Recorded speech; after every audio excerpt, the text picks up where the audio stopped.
Hello guys, today I'm going to be showing you guys how to tie the Improved Clinch Knot. Alright guys, getting right into it, I have a 4/0 hook here and some red fishing line just to make this easier for you guys to see. So what I'm doing now is pulling the tag end of the fly line and threading it through the eye of the hook.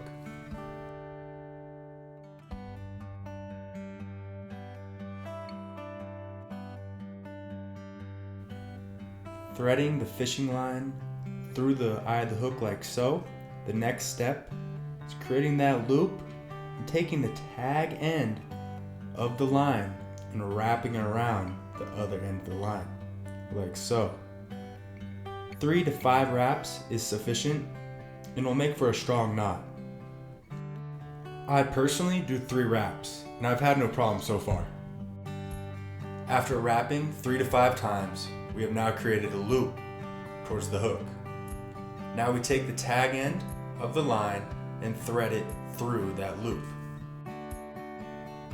And as we are threading it through that loop, we create a second loop. The next step is to take the tag end of the line and thread it through the second loop that was just made.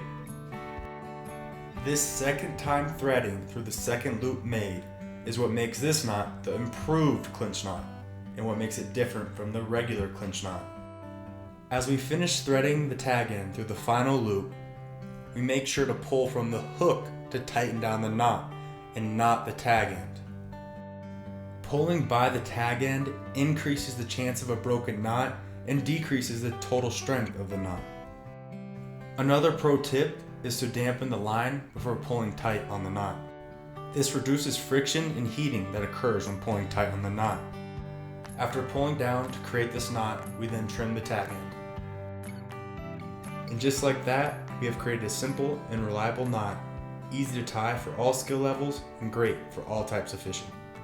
Thank you guys, and make sure to like this video and subscribe for more fishing tutorials.